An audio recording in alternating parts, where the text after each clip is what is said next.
বিসমিল্লাহির রহমানির রহিম।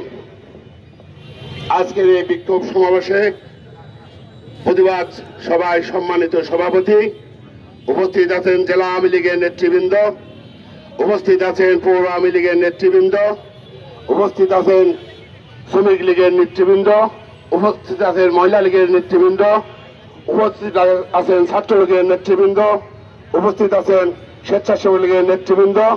সবাইকে জানাই আমার সদর থানা স্বেচ্ছাসেবক লীগের পক্ষ থেকে বিপ্লবী অভিনন্দন ও রক্তিম শুভেচ্ছা। সংগ্রামী সাথী ও বন্ধুগণ, জনাব সাইদুল করিম মিন্টুর সাথে দীর্ঘদিন ধরে আছি। আমরা তার সঙ্গে কোনোদিন বেইমানি করে নাই।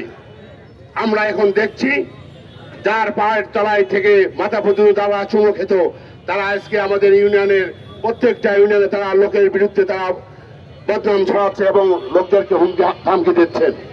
আমি আপনাদেরকে বলতে চাই, এই সদরের ভিতরে মোট 17টা ইউনিয়ন। এই 17টা ইউনিয়নের মধ্যে 4টে ইউনিয়ন আছে। কালীগঞ্জের এমপি ভোটের ভিতরে 4টে ইউনিয়ন আছে। আমি 4টে ইউনিয়নের সব নেতৃবৃন্দকে বলতে চাই যে আপনারা ইউনিয়ন ভিত্তিক মানুষজনকে হুমকি দেন, ইউনিয়ন ভিত্তিক নেতাদেরকে যদি বলেন যে আপনারা মিন্টু সাহেবের মিছিল প্রোগ্রামে যেতে পারবেন না, তাহলে কিন্তু ভাই আপনারা যে যাই বলুন, আমরা কিন্তু কখনো সহ্য করব না। কিন্তু বন্ধুরা আমার, আমরা দেখছি, আমরা মিছিলে আসছি, আমাদের লোক কিন্তু উত্তর বৃদ্ধি পাচ্ছে।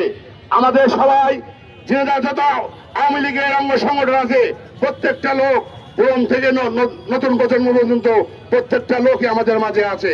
তাই আমরা বলতে চাই, আপনারা সবাই প্রত্যেক দিনের মিছিলে আসবেন। নেতাদেরকে ওই দিন না আসে, যদি এই ঝিনাইদহে পদার্পণ না করে সেই কদিন আমরা মিছিলে থাকবো এবং তার মুক্তির জন্য সংগ্রাম করব, আন্দোলন করব। এই বলে আমার বক্তব্য শেষ করছি। জয় বাংলা, জয় বঙ্গবন্ধু।